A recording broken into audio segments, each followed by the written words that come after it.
नमस्कार विद्यार्थियों, आज हम आप लोगों को बताने वाले हैं स्वर संधि। स्वर संधि की पहचान। स्वर संधि की पहचान, व्यंजन संधि और विसर्ग संधि, ये तो बच्चों को याद रहता है। कई बच्चे कमेंट में पूछते हैं कि स्वर संधि की पहचान क्या है, स्वर संधि कैसे याद रखी जाए, स्वर संधि के भेद कैसे याद रखे जाए। तो स्वर संधि के सबसे पहले नाम याद रख लो। सबसे पहला है दीर्घ स्वर संधि, दूसरा गुण स्वर संधि, तीसरा वृद्धि स्वर संधि, और यड़ और अयादि। एक बार देखो, दीर्घ गुण वृद्धि यड़ और अयादि, 5 नाम अच्छे से याद कर लो। दीर्घ गुण वृद्धि यड़ और अयादि। अब इनकी पहचान देखो एक एक उदाहरण के द्वारा। विद्याधन आलय, विद्यालय, विद्याधन आलय, विद्यालय। इसमें देखो ध्यान से, आ और आ दोनों मिलके बड़ा आ हो जाता है। याद रखना, आ और आ मिलके, आ मिलके दोनों बड़ा हो जाता है। जैसे महाधन आत्मा, महात्मा, शिवधन आलय, शिवालय, ये है दीर्घ। अब गुण की पहचान, देवधनेन्द्र, देवेंद्र, यहाँ एक ही मात्रा लगी रहती है। इसकी पहचान क्या है, ध्यान रखना। देवेंद्र, देवधनेन्द्र, देवेंद्र, एक ही मात्रा। सुरधन ईश, सुरेश, सुरधन ईश, सुरेश, एक ही मात्रा याद रखना। गुण में याद रखना, एक ही मात्रा, ऊपर एक ही मात्रा हो जाती है। वृद्धि इसमें एक धन एक, ऐकैक, आई की मात्रा हो जाती है। वृद्धि में आई की मात्रा, 2 मात्रा है, मतलब ऊपर आई की मात्रा लग जाती है। गुण में 1 की मात्रा और आई में वृद्धि में 2 की मात्रा है। एक धन एक, एकैक, एक धन एक, एकैक, एक धन एक, एकैक, आई की मात्रा या औ की मात्रा हो जाती है। जैसे जलधन औध, जलौध, जलधन औध, जलौध, आई की मात्रा या औ की मात्रा ध्यान रखना।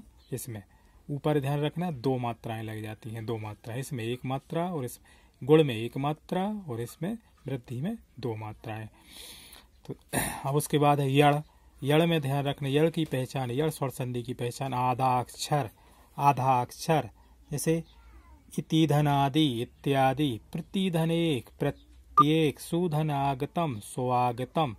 इसमें आधा अक्षर याद रखना, आधा अक्षर। यड़ में आधा अक्षर, यड़ स्वर संधि में आधा अक्षर याद रखना। प्रतिधन एक, प्रत्येक, आधा ता हो गया ना यहाँ, प्रतिधन एक, प्रत्येक, और या हो गया आधा अक्षर, या हो जाता है, और या और वा, और यहाँ आधा अक्षर याद रखना सबसे पहले। तो उसके बाद आदि में आओ, पाओ, आय, इस तरह का उच्चारण होता है। आदि में इसका नाम ही अयादि, आओ, पाओ, आय, पौधनक, पावक, भावधनक, भौव, भावक, पावधनक, पावक।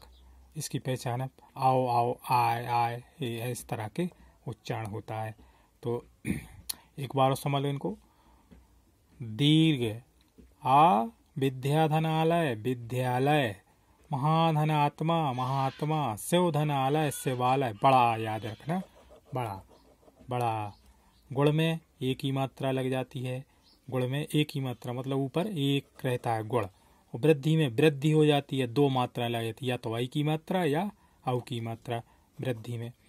अब उसके बाद यड़ में याद रखना आधा अक्षर, प्रतिधन एक, प्रत्येक, आधा अक्षर, इसमें याद रखना आधा अक्षर। और अयादि में पाओ, आओ, आय, ऐसे पावधनक, पावक, अयादि, इसका नाम ही अयादि। तो हमें उम्मीद है कि इस तरह से आप लोग याद रखोगे तो आप लोगों के दिमाग में सेफ हो जाएंगे और आप लोग कभी भूलोगे नहीं। स्वर संधि की पहचान, स्वर के भेद कितने होते हैं, 5, दीर्घ, गुण, वृद्धि, यड़ और अयादि। सबसे पहले नाम याद रख लो, फिर उनका एक एक उदाहरण याद रख लो और पहचान। इसमें आ हो जाता है, बड़ा हो जाता है। गुण में 1 ही मात्रा रहती है, 1 मात्रा लगी रहती है। वृद्धि में 2 मात्राएं हो जाती हैं। यड़ में आधा अक्षर याद रखना, इसमें आधा अक्षर होता है, आधा अक्षर। और अयादि में पाओ, आओ, आय, इस तरह का उच्चारण होता है। ऐसे पौधनक, पावक, पौधन अक, पावक, इस तरह के आओ आय का उच्चारण रहता है। तो हमें उम्मीद है कि इस तरह से आप लोग याद करोगे तो आप लोगों को दीर्घ स्वर संधि, विसर्ग, स्वर संधि के पांचों भेद और के पहचान आप लोग याद रखोगे। अगर वीडियो अच्छा लगा हो तो लाइक और शेयर करना, और चैनल पे अगर नए हो तो सब्सक्राइब करना। धन्यवाद।